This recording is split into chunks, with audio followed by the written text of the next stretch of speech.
What's up, you guys? Sean Ross Sapp, Fightful.com here. We got a couple of big weekends, especially if you're into the crossover aspect that we do so well. You know, wrestling is our bread and butter. I'm not going to beat around the bush about that, but we covered that crossover pretty damn well, and this is a good weekend for that. We got Smackdown tonight, but tomorrow there is a huge boxing fight. Joshua and Ruiz, too, and then the absolute trash fire, Alberto Del Rio against Tito Ortiz. I cannot wait to read a eulogy tomorrow night. It is insane. Plus, a UFC show. Jair Rosenstruck, hot new heavyweight on the scene, facing Alistair Overeem. Stay tuned for that. But before I get into next week's craziness, Warren, how's it going, man? I'm doing well. I recovered from a slight illness yesterday where here's a pro tip for you all. If you leave your ice cream out on the counter for a full night and you wake up the next morning and you see your ice cream, you're like, damn, that was stupid. Don't close it up and put it back in your freezer only to eat it again later on that day because you won't feel well the next day because it's dairy. This is just one of the things that you have to learn by yourself, Sean. This is it's something I'm going to carry. Oh, dude, I'm constantly doing stuff like that and figuring out little things that I've done that were ill-advised. But you all watching this show is not ill-advised. Leave a thumbs up, subscribe. If you are watching this after the fact or even during the fact, leave a comment in the comment board below. That stuff helps us, lets YouTube know that they should recommend us since they've really screwed us on that end of late. But you can also send a super chat if you're watching live at youtube.com/Fightful. It'll get your question or statement read on the air. Young Bibby says, do you feel she wasn't so injury prone? Alexa Bliss could be what Becky Lynch is today. Where has Carmella been?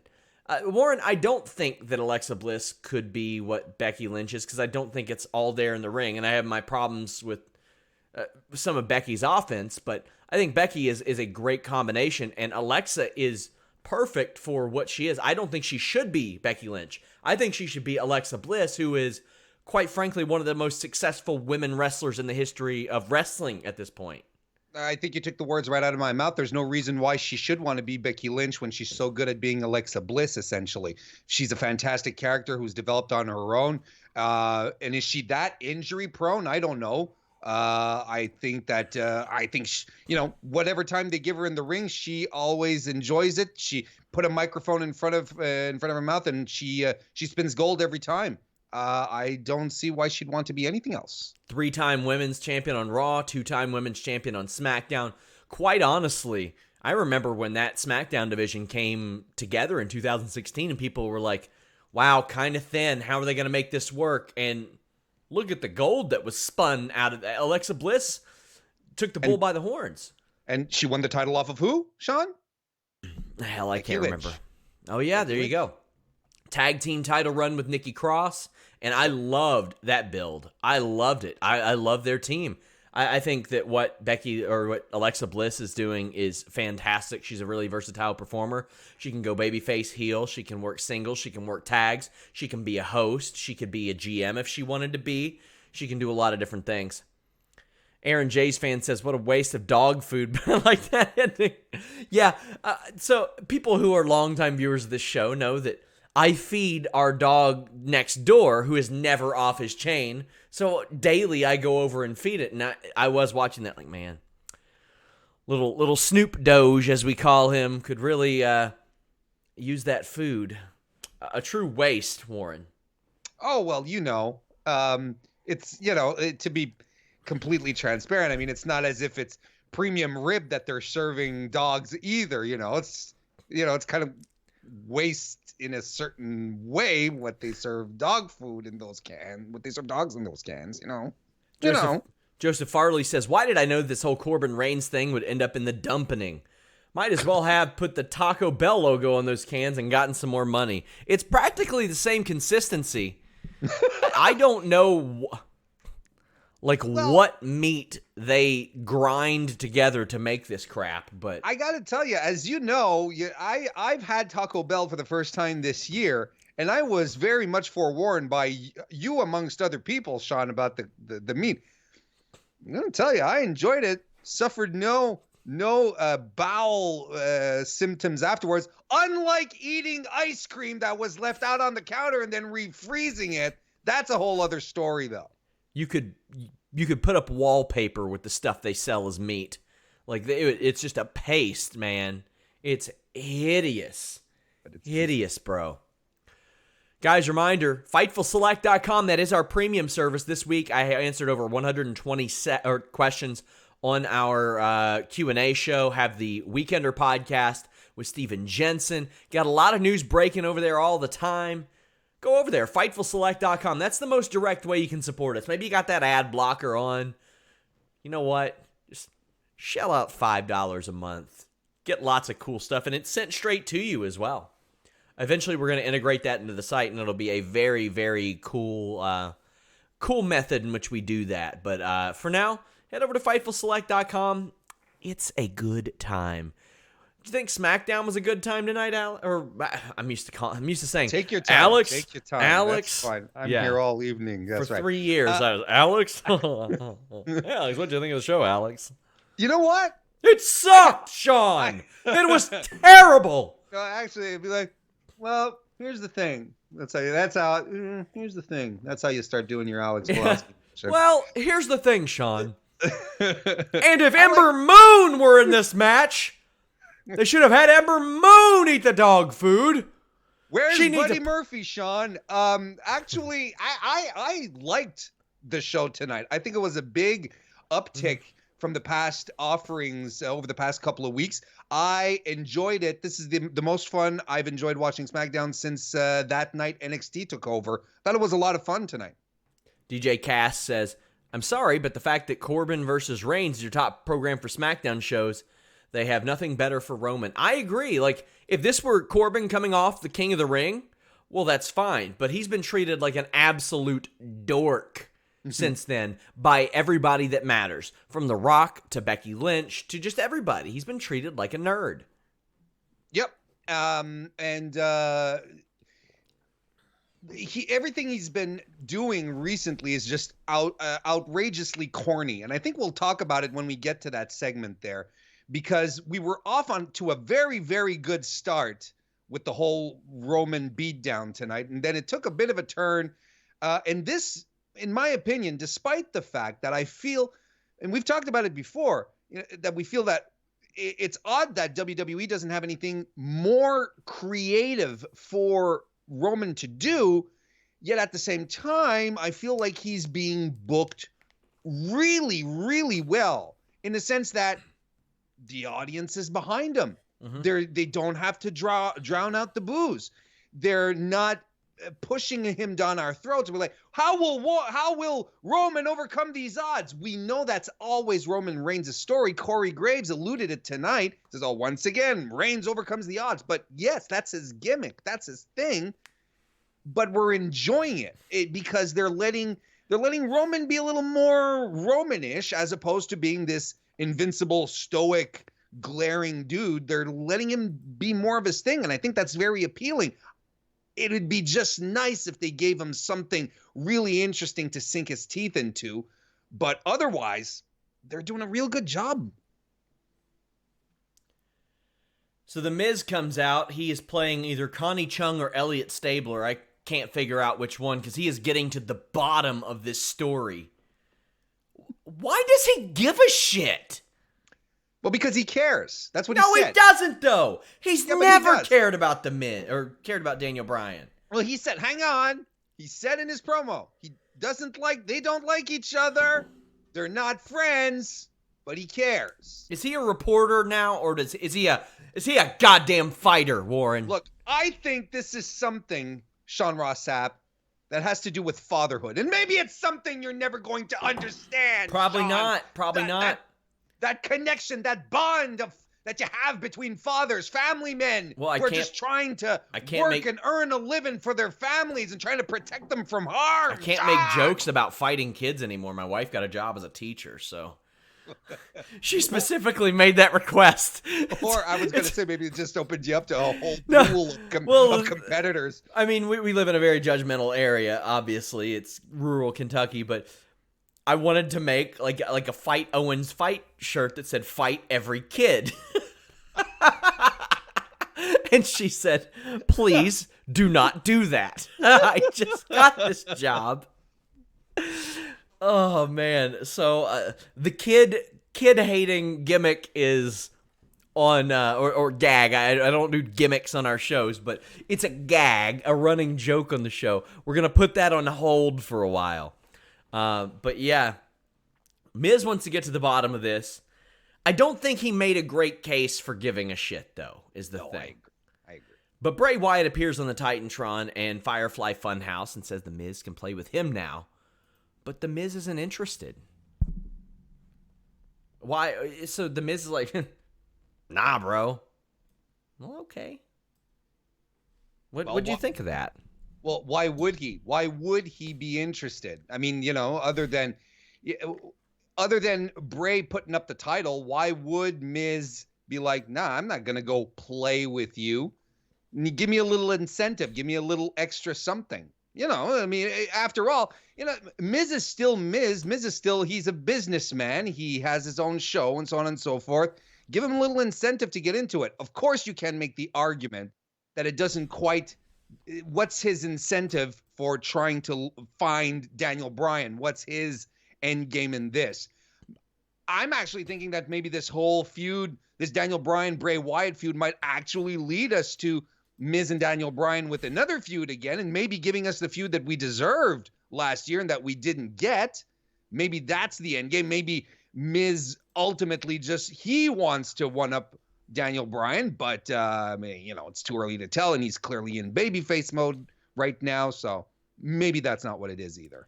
Well, Wyatt is bummed out. The rabbit tells Miz to run away as fast as he can. I like this. I really love that. Wyatt, though, has a picture of Miz's family. Miz is seen backstage talking to Maurice on the phone. Says he's coming home right now. But Miz walks into a room and sees a photo of Wyatt with his family. Gets attacked, and there's an announcement that Bray Wyatt will face the Miz. Now, the setup, I'm about 50-50 on. The idea of Bray Wyatt facing the Miz, I am very interested in. Very interested in, Warren. Yes. First of all, I really look, if I'm not a fan of opening your wrestling show with anything less than a wrestling match. I'm just not. So it always starts with a strike for me. I thought the opening promo tonight, despite there being plot holes, was very well executed. It was short, was efficient, made us care. And why did it make us care, Sean? Because Bray Wyatt is so damn good in his role. He's able to play the wide-eyed children's naive children's TV show host personality, and then always delving into that little creepy side, but sometimes subtly, sometimes just really deeply into it with those glares that he has. But he's so perfect, and it drew you in. And when he pulled up the picture of the Miz, it's a tired of the Miz's family, it's a tired trope in wrestling. Don't talk about my family. Hell, they even used it a little later on in the show, or don't talk about my family.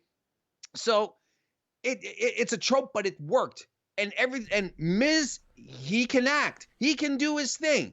So they really played off of each other super well. I thought the opening segment worked really, really well. I'm very interested to see where they're going to go with the Bray Wyatt versus the Miz thing. I think it'll be great. You kidding me? I'd love to see Bray Wyatt wrestle in that cardigan he has. That'd be great. However, this is what, once again, WWE proves to us, because remember, they didn't announce that this was for the title. Correct. And what have we been saying for the past couple of weeks, Sean? Since Bray Wyatt won the title. Why did they have him win the title? There's no reason to it.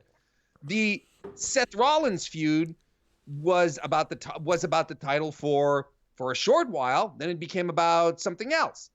Now look at what happened with Daniel Bryan. It's the exact same thing. The title was a prop in the story. Didn't need it because it was about mind games. It was about changing Daniel Bryan. And now it's the same thing here with Miz. Has nothing to do with the title. It's about family. It's about Bray messing around with the Miz. This is kind of what we wanted in the first place with the Fiend and Bray Wyatt, is to get allow him to go after superstars, play with them, toy with them, be that predator type without having the constraints of a title. Again, here, the title, the universal title, means nothing in this context because it's all about something else. They've done this with both of their top prizes, too, to where they have effectively eliminated them from competition. And that's weird. Something like this should be used to prop up a card. It's very frustrating. Rob Wilkins says, I love tacos. AJ Styles getting title shot on Monday. What? Kind of interesting, but I would take Styles Mysterio feud. Sincerely, your TLC correspondent. Yeah, Rob Wilkins will be there. A great friend of the show. Yeah, I would love Styles and Mysterio, and I wouldn't mind Drew McIntyre thrown in there. I think that they need a top contender match on this TLC show. There've got to be some stakes added because we're talking about the Universal Champion not being in a main match, in a title match. We're talking about the TLC match being Reigns and Corbin. For what? What are they grabbing? Is it a can of dog food? Please let it be a can of dog food that they're grabbing. And the loser has to eat it. My God. Yeah. DJ Cass says, what are your thoughts on Vince McMahon's new recent philosophy about not having pay-per-view match or the pay-per-view card not being announced because it doesn't matter? I don't think that's his philosophy. I think that he thinks that everything matters, but I also think that he thinks, well, whatever we give them, they'll take, type of thing. Otherwise, a lot of the booking decisions just flat out cannot be explained. The man has been a genius for decades and decades and decades, but as far as main storyline booking decisions go, he ain't it. That ain't it anymore. There have been very few things this year that WWE have done, and I've been like, man, I can really sink my teeth into that. The long played out Nikki Cross, Alexa Bliss thing, love that. That's one of the very few things. I'm sure there are more, but what do you think about the late announcement of the card, Warren?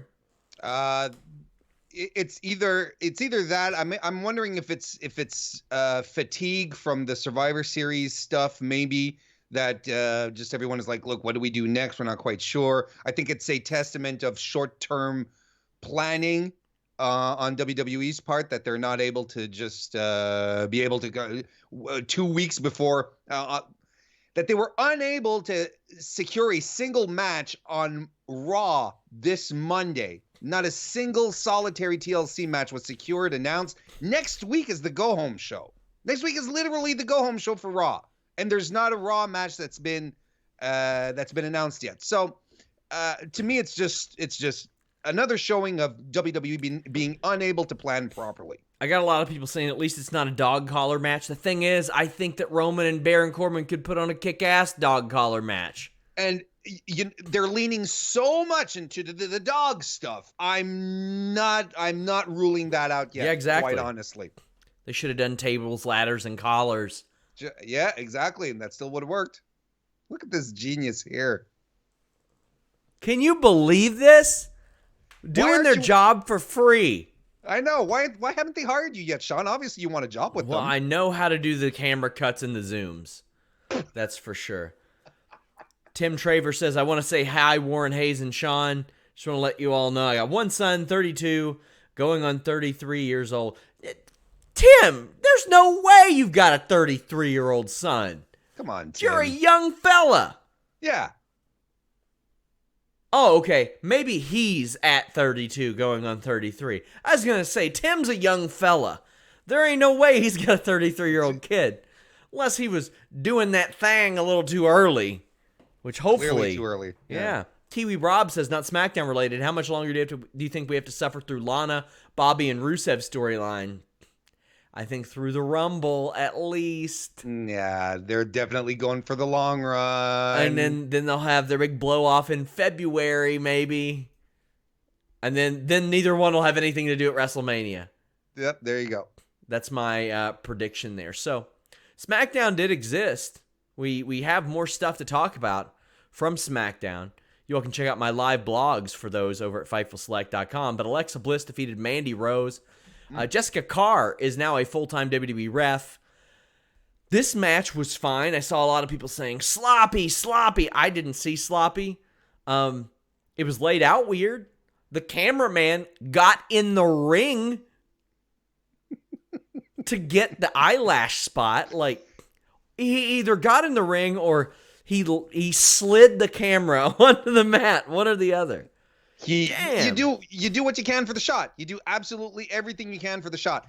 I didn't think the match was sloppy, far from it. And here's one thing that I would enjoy in the future. The whole Mandy Rose, her gimmick is, I'm prettier than you, I look better than you, you'll never be like me. Yeah, I can relate. It's all very interesting, but if it doesn't translate in the ring. Is it that interesting?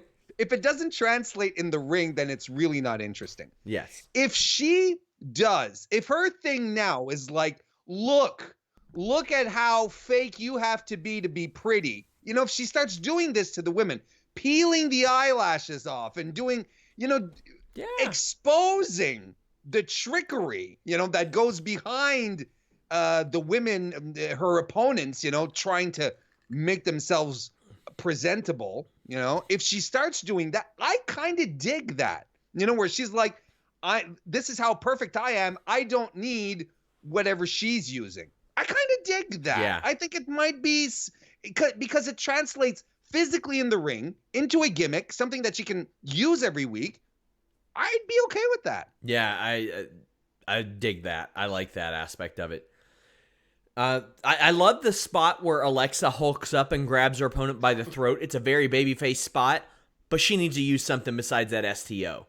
Yeah. Because for her to go from that look and that aggressiveness to, I'm going to hit you with a back wheel trip, and it's going to be like, not my thing. Like, maybe if she got some velocity with it, but that just doesn't happen. Velocity's been off the air for years, Sean. Alexa rolling up Mandy off of the pump knee was really nice. I thought that was a nice thing. The crossbody that Nikki Cross did onto Sonya on the outside was really great and got the pop of the match as well. I thought this match was fine. Yeah, I didn't think it was too. sloppy. It was fine. Yeah. Twisted Bliss wins it after Nikki takes out Sonya. I thought it was just laid out a little bit weird. Yeah. But other than that, it was fine. It was fine. Drake Maverick is backstage, frustrated that Dana Brooke is going out with Batista. I mean, good on them for bringing this up because, I mean, it has legitimately been one of the more talked about things in wrestling over the last week or so.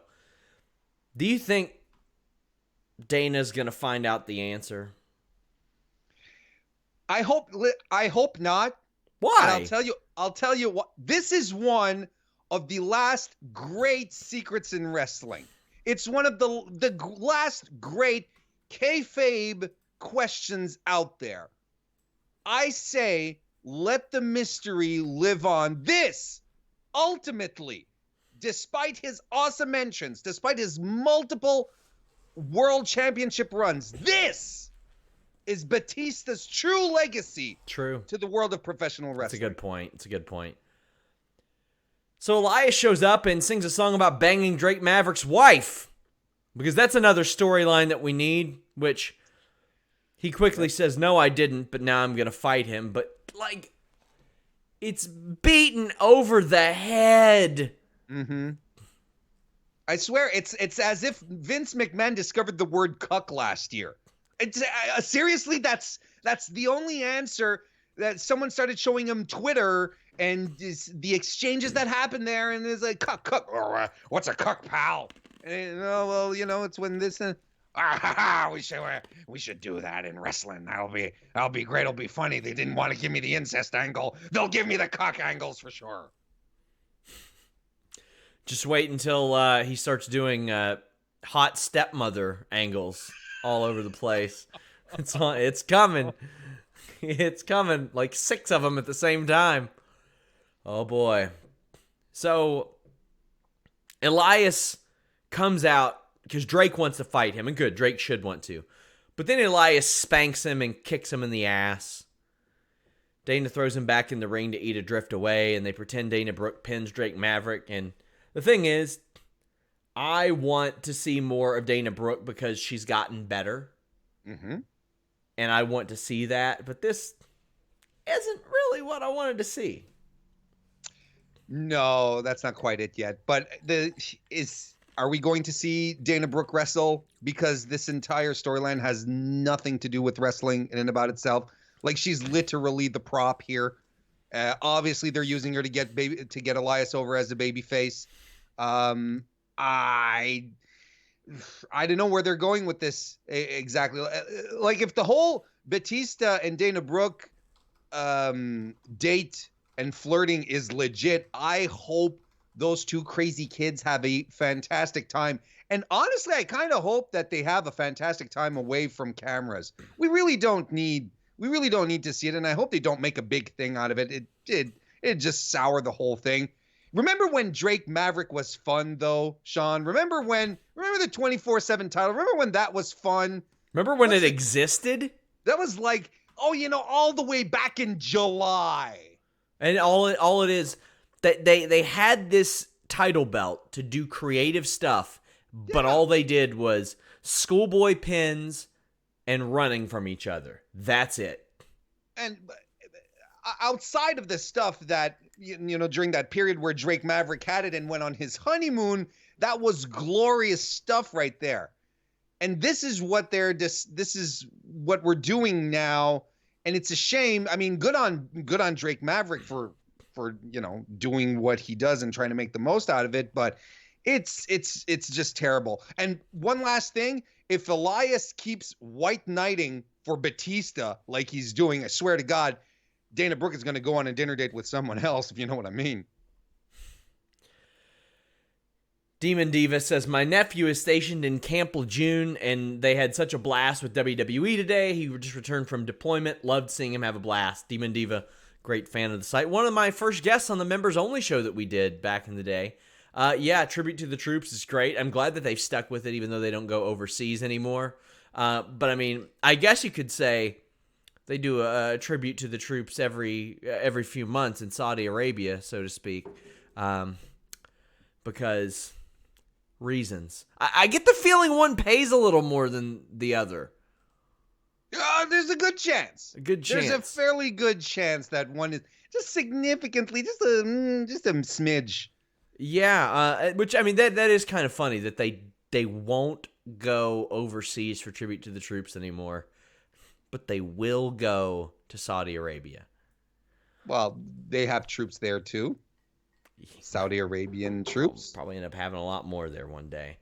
Jammin Cito Gomez says, feel both Raw and SmackDown need to freshen up their rosters. They just had a draft. They just drafted poorly. Yeah. That's it. Zachary Zerom says, Sean's afraid to use the @ button. We snitching. Yeah, if you tag Paul Heyman in a tweet to me, or a tweet that I did, I'm probably going to block you because that's snitch tagging. And also, the guy follows me. He can see my tweets already. I block all snitch taggers. Fair warning. You'll get unblocked in my next round of unblockings in like 2021. Aaron J's fan says, what do you do with the women's tag team titles? When's the last time they were defended? They're defended all the time, Warren. They're pretty well taken care of. Wasn't the match on Monday a title match? Wasn't Charlotte standing to win them all by herself? No, Seems I don't. To me. No, it wasn't. No. Okay. No. Well, I mean, yeah, no, they've been defended regularly. They were defended at Starrcade. Yeah, and they were defended. They were defended at NXT not that long ago, and they were defended on Raw in November. They were defended on NXT in October. They were defended at Hell in a Cell, which is where the Kabuki Warriors won it. Ever since since Nikki Cross and Alexa Bliss have won the titles, they've been treated very good, I think. Yeah. Honestly, it would not shock me to see a women's tag team title match at TLC. And I wish it were a TLC match. Yeah. That would be good. That'd be That would fantastic. Be good. Tim Traver said, go get Fightful Select. I want to support you all. Thank you, Tim. Myron Siren says, sup, champs? Why doesn't Bray have Braun's photo hung up on his wall? Wishing you'll have a very happy festive season. Love from Adelaide, Australia. Bray didn't beat up Braun, did he? At least maybe after the show on Starrcade or something, but nobody saw that, right? I think it was a dark match, wasn't it? Yeah, I'm pretty sure it was a dark match. I believe so. Dark matches don't count. Yeah. Live events don't count. Reminder, guys, donate a super chat if you're watching live, youtube.com/Fightful. Get your super chat in. We'll read your question or statement on the air. Yeehaw. So, a top contender match next, and it disappointed me a little bit. It was all right. It was fine. It was okay. But I don't know. It disappointed me a little bit. A little bit. What? I don't know. I don't know. Maybe I was just being pessimistic. Maybe I was just being pissy in my pants about it, Warren. Yeah. But no B-Team, no Rude and Ziggler. Shucks, man. Was not disappointed about that. I'll tell you that much. Gable is great in the ring. Ali and Dorado did a goddamn floor routine, which was actually really good. Tucker battering rammed Dorado into the other teams, and a compactor eliminates Lucha House Party. Heavy Machinery are over, man. They're over. Let's be honest with each other. Otis is over. That's a good point. Fair. Otis is over. I'll say this. Tucker's doing what he can to help out the act. Tucker is great. He's a great big man. He works really, really well, but Otis is over. And, it's in these circumstances, where I realize that I kind of want Otis and Big E to be best friends. Like, I want them in a table for three, but just be the two of them, because I think it'd be awesome. Like, if you've studied psychology, they are the ids of psychology. You have the ego, the superego, and the ids. They are like the primal instincts of WWE. They're like the ones that are constantly struggling with their base instincts, sex and food and hurting people. That's who they are. I think it's fantastic. I want to see more of Big E and Otis together. Yeah, New Day is out for commentary here, and the Revival end up hanging in there and roll up Otis to eliminate Heavy Machinery. But the babyfaces, Ali and Shorty G, sent Revival over the table in a New Day, and New Day were not happy. We come back from a commercial. Gable hit a great German suplex on both opponents. That was so cool. But a naughty Shatter Machine finished this. Mm-hmm. It was filthy. The thing is, I'll always like seeing the Revival. I'll always like seeing them in title matches, and I'm not going to hate on seeing them against New Day. It's just we have seen this so much. But then again, Sean, they're not building any tag teams. Like, I thought Heavy Machinery was going to win this one. I was convinced that, okay, this is where we're going to get TLC. Again, I'm with you. I'm pleasantly surprised that the Revival is there, but I really thought that they were going to give a little more shine to Heavy Machinery here. There was no way in hell that Lucha House Party was going to come out of this one. But then, like you said, other than that, who is it? Ziggler and Rude? Sure, recent Raw champions, but and the B team, like they're just not building other tag teams. And the tag team division and especially the Raw women's division is pretty much in the same boat, where they have a bunch of contenders, they have titles, they have protected teams, but they don't have anyone that can come up and fill the blanks then. And they sort of always book themselves into these corners where it's like, okay, well, what do we do now, kind of thing. We don't know what to do. So, I mean, I understand your frustration with the match, with the with the contenders and the ultimate outcome, because we've seen it often. But then again, like, what's the other plan? That's the thing. Like, I love New Day. I love the Revival. I will enjoy the match, I'm sure. But the thing is, we saw Revival versus New Day on November 15th SmackDown. We saw it on the November 8th SmackDown. We saw a Crown Jewel match that had both the teams in it a week before that. I'm pretty sure mid-October we had a big 8-man tag with both teams in it. I know that The Revival were a part of the New Day storyline with Randy Orton in September. They wrestled at Clash of Champions in September. I know they wrestled on Raw in August. And I know they did another 6-man tag with Orton and New Day in August. So it's like 8 times over the last 4 months. Like I'm ready for something different. Well, this is not different than anywhere else on the card as well. True. Look at what they're doing with Corbin and Reigns. Yeah. Since October, they have wrestled in the same ring 6 different times. You had Daniel Bryan and Roman Reigns defeating Corbin and Shinsuke. You had Ali, Roman Reigns, and Shorty G versus Cesaro, King Corbin, and Shinsuke. Then you had the Survivor Series match. And you had another match with Corbin versus Reigns. Then you had Ziggler, Corbin, and Rude versus Ali, Roman, and Shorty G. So, yeah. I mean, it's a repeating cycle that just happens throughout the card, throughout the booking in WWE, and it baffles the imagination when you consider how much talent they have and how they could be rotating people in and out of these situations, in and out of these matches. But they don't. They always come back to these same matches, so they never really do feel fresh. And then we get to this point where we're like, oh, we're getting this again. Yeah, well, I mean, that's their own undoing. And I want to address a question or a statement that was made, and they didn't send a super chat, and I don't usually do that, but somebody said, oh, well, they should have put all the SmackDown or all the tag teams on one brand. No, that's a bad idea. And I've seen a bunch of people say that. Do you know how redundant it would get? Because it's either all going to be singles matches, or there's going to be a bunch of tag matches that they put on Raw that don't mean shit because there's nothing to fight for. So that's not a good idea to just have the same kind of match over and over and over and over and over. That's just not good. And then that leaves a bunch more unused tag teams. Not great. Revival say that they're going to do what brought them to the dance, old school wrestling. They say New Day is a disgrace and then go back to their podcast. This felt like time filler to me. I like this whole segment. This was one of the most enjoyable segments for me on SmackDown over the past couple of weeks.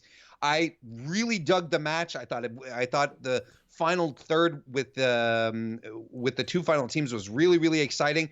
And I liked the Revival's promo because it was so on brand for them. But they've said it before to these same guys.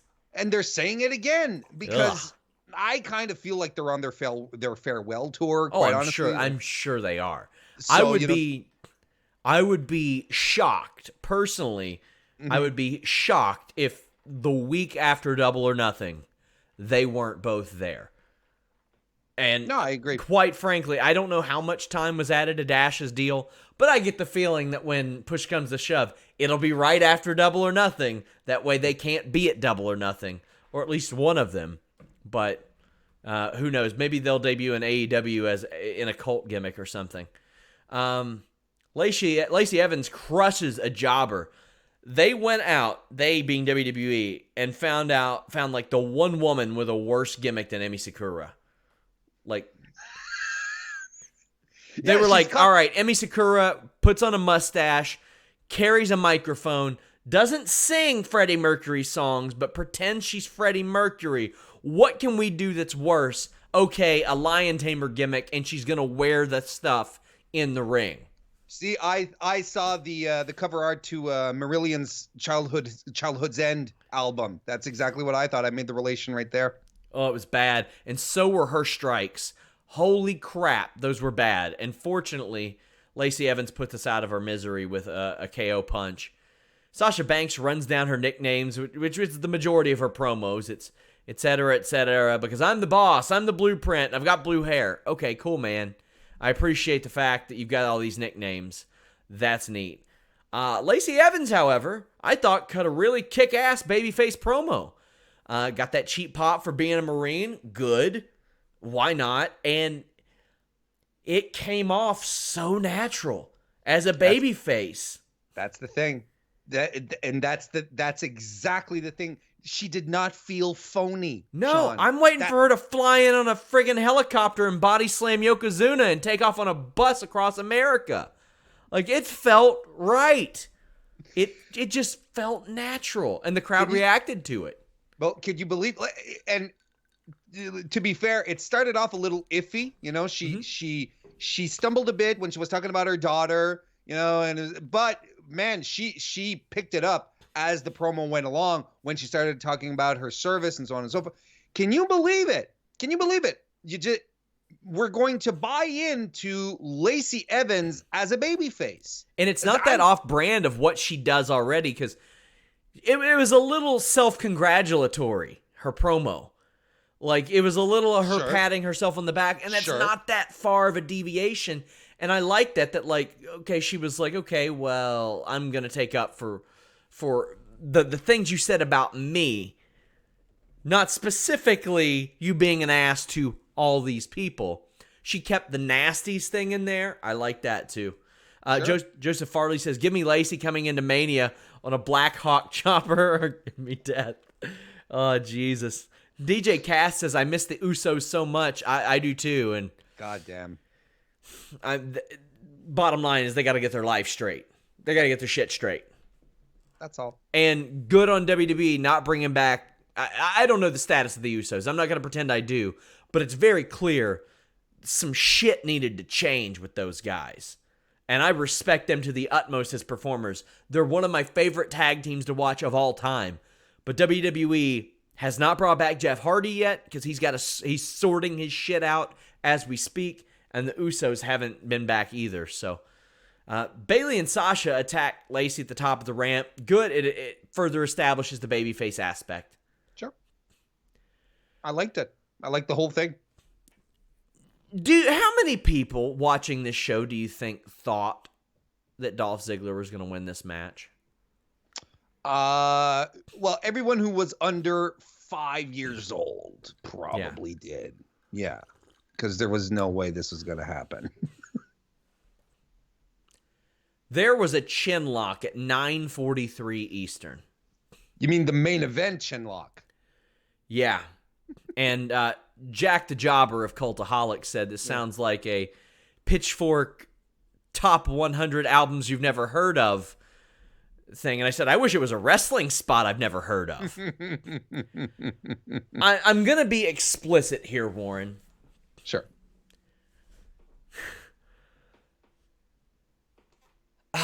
This is going to end up on Reddit.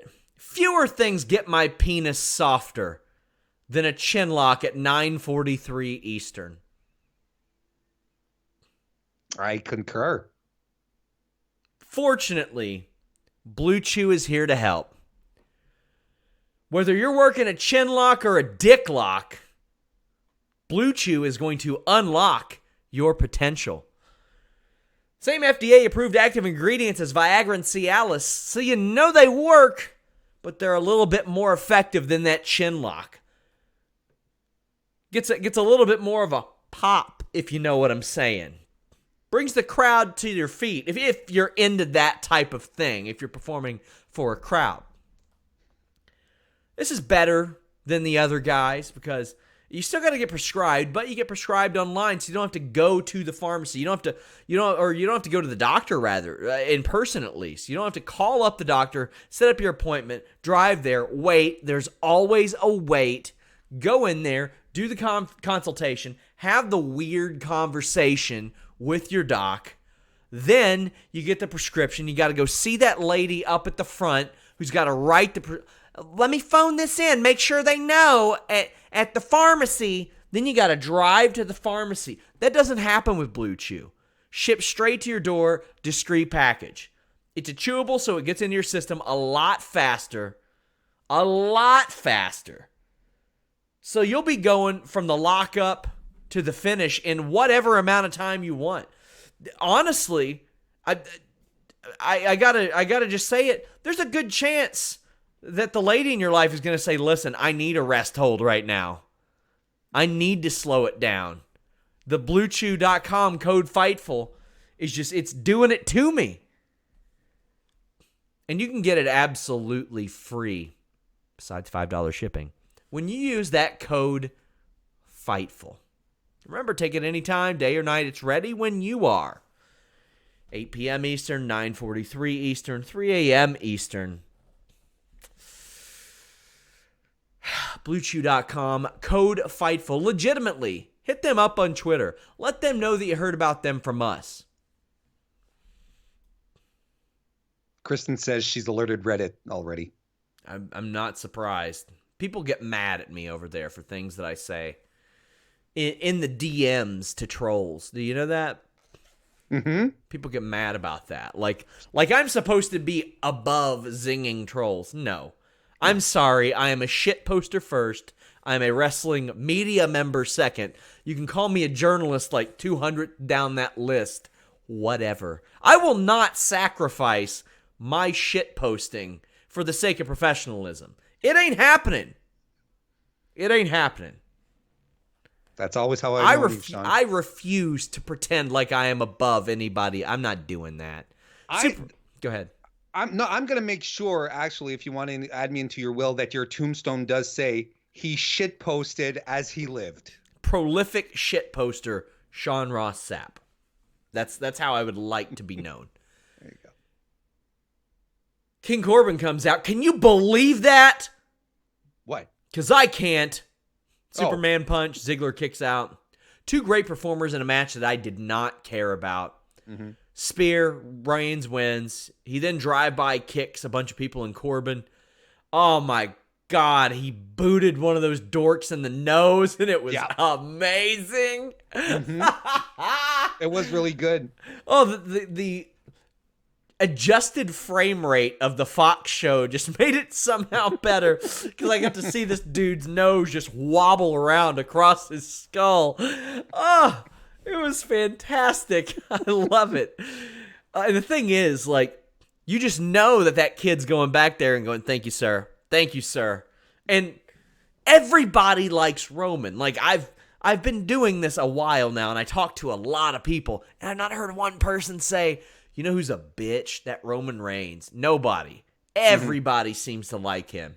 He kicked that dude in the nose so hard. Oh, God. So Reigns throws Corbin over the table, but it's like 20-on-1. They handcuff Reigns to the post and beat him.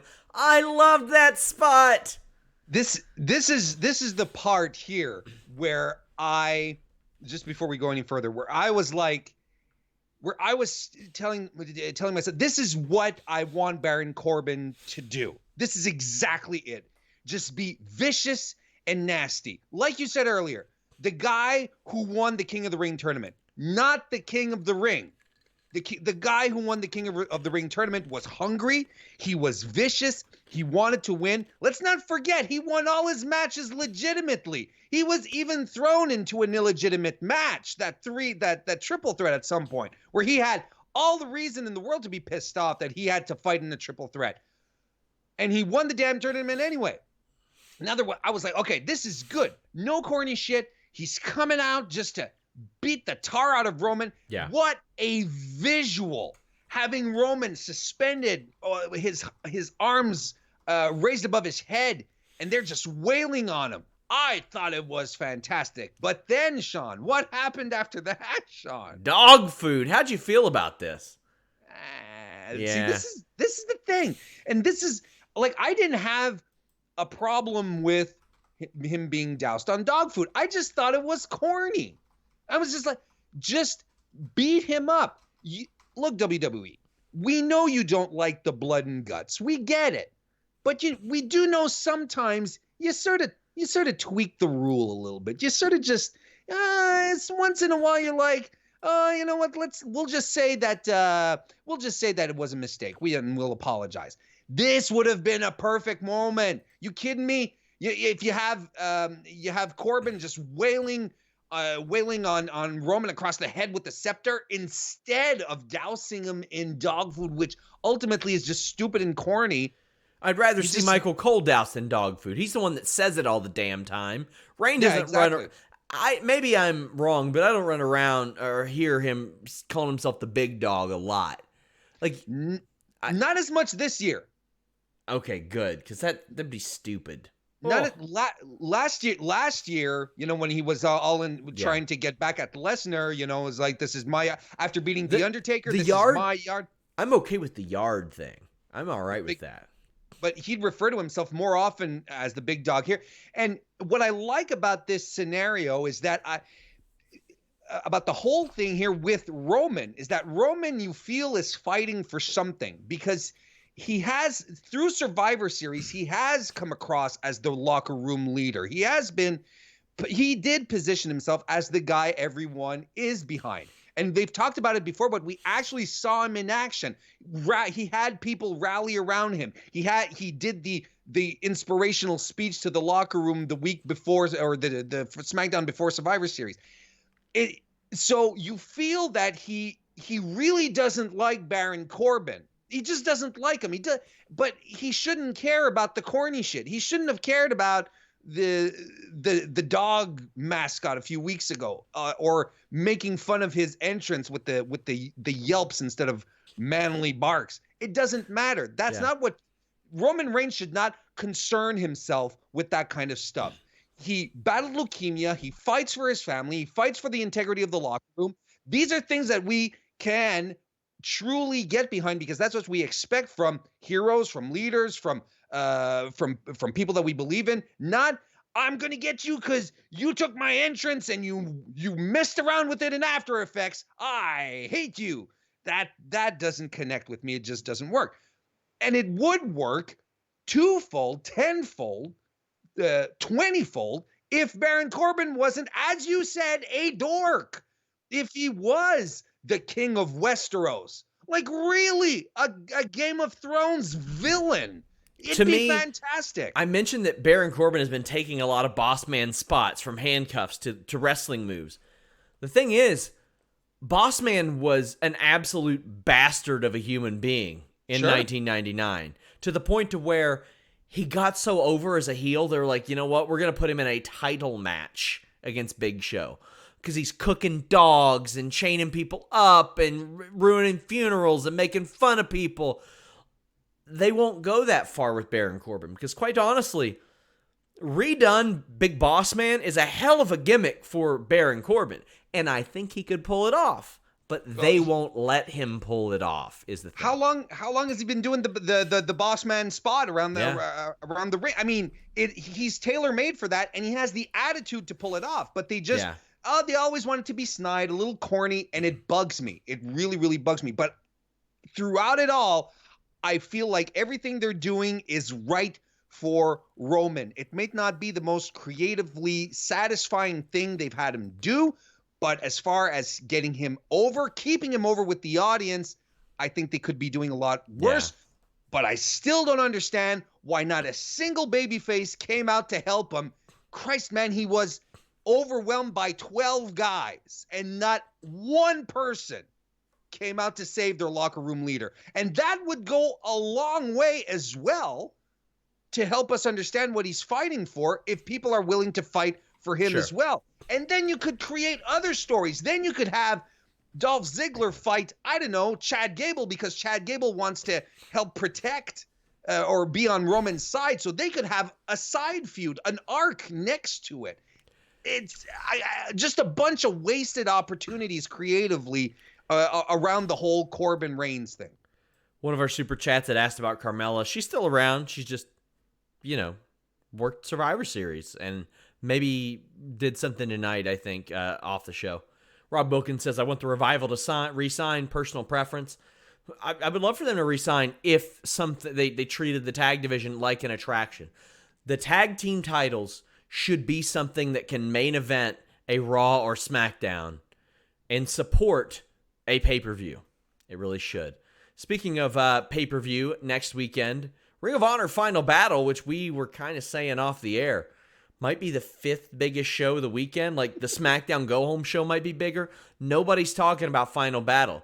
And I know that people in Ring of Honor, are, when I isolate this clip, are going to watch this and be like, oh yeah, okay. Well, do that. Blame your company. It's not gotten any buzz. And the card isn't bad. You got Bully Ray versus Mark Haskins in a street fight. Who you got there, Warren? Bully Ray? I probably. Me too. Like, I mean, you know, he's on the booking committee, right? Yeah. Sure. Yeah. Hendry and Castle against Young and Woods. I got Hendry and Castle here. Sure, and that might actually be a lot of fun. Yeah. Because I like Joe Henry and I love Dalton Castle. That could be a lot of fun. And yeah, I agree, Hendry and Castle. Good pairing. Yeah. Maria Manic finally wrestling against Angelina Love. If this is anything but a squash match, it is promotional malpractice. Yep. I completely concur. Why would you even have Angelina Love be able to pull out a move here? Nah, man. Ring of Honor just signed Dan Maff. He's facing Jeff Cobb. If Jeff Cobb is signed beyond Final Battle, then Jeff Cobb should win this match. If he's not, then Dan Maff, I guess. But we're talking about a guy in his 40s. This is there are two matches on the card, which will be very, very telling as to what is happening going forward. And if I'm Ring of Honor, there are two people that I am desperately trying to hang on. One of them is Jeff Cobb. So, yeah. I mean, it will entirely depend what the situation is. But, I mean, logic, just pure logic. If you're a promoter, Sean, and you have Jeff Cobb on your pay-per-view, and you make Jeff Cobb your star, you make him win matches, that's just logic. Shane Taylor defending the ROH TV Championship against Dragon Lee. I think if Shane Taylor has re-signed, he is going to get a long reign with this title. What do you think? Yeah, I concur. I agree, and I don't think it makes sense. Dragon Lee's not signed, right? Like, he's on an exchange, if I'm not mistaken. I could be wrong. Well, no, Dragon Lee is not in CMLL anymore. I think he got booted. He got booted. That's right. Remember? Yeah, that's right. So, yeah, that's it. Again, it'll depend on what they do with Shane Taylor, but this should be another fun match as well. Matt Taven versus Vincent. Unfortunately, it is not Soul Train Jones or Virgil. It is his former buddy in the Kingdom. I think Vincent's winning this. For all intents and purposes, the Taven experiment has not worked out. Should we say that? Yes. I think it's time to try something else. I do too. The Briscoes defend against Jay Lethal and Jonathan Gresham. I like Lethal and Gresham here. I mean, come on, it's the Briscoes. They are Ring of Honor. If Ring of Honor loses them, I think Ring of Honor loses their identity. Mm-hmm. And the thing is, they can lose the titles as many times as you want. Most of the people watching this didn't have a damn clue the Briscoes were champions. And if they win it back in 3 weeks, people will be like, oh, okay, the Briscoes are champions. No, I agree. I think Lethal and Gresham win. Yeah, it just freshened things up a bit. And Lethal and Gresham is a great pairing. They're two really fantastic guys. And I mean, if they're not ready to give Gresham singles attention, might as well put him in a tag team and give him a championship. I'm okay with this. Like you said, the Briscoes are bulletproof. It doesn't matter. It really doesn't matter. The Villain Enterprises duo of Marty Scurll and Flip Gordon against Bandito and Flamita. This one will be telling too. Yeah. Marty Scurll's deal was up in November, but he's at least there through Final Battle. Flip Gordon has said in the past that he'll probably go wherever Marty Scurll goes, and also told Chris Van Vliet that his contract is up sooner than people think. If they are there long term, they are winning this match. If they're not, then Bandito and Flamita are going to win this match. It's just as simple as that. Yeah. And I tweeted this out earlier on this week. If I'm Ring of Honor, I am doing everything in my power to hang on to Marty Scurll. Yeah. I am literally throwing everything at the guy to keep him. People were tweeting out, oh, but Marty should go to AEW. I'm not telling you what Marty should or should not do. I'm telling you what Ring of Honor should do. Yeah. Ring of Honor needs to keep the guy, and they need to do whatever they can to hang on to him, because right now he's Marty Scurll. He's been hot for years. He's an indie darling. People love him. They want him to go to AEW. that's exactly what's going to happen if they don't hang on to him. Or maybe New Japan America. I wouldn't count that out. Yeah, he's got a lot of options. Yeah. Main event, Roosh defends against PCO. I could see PCO winning and then dropping it at the tapings right after.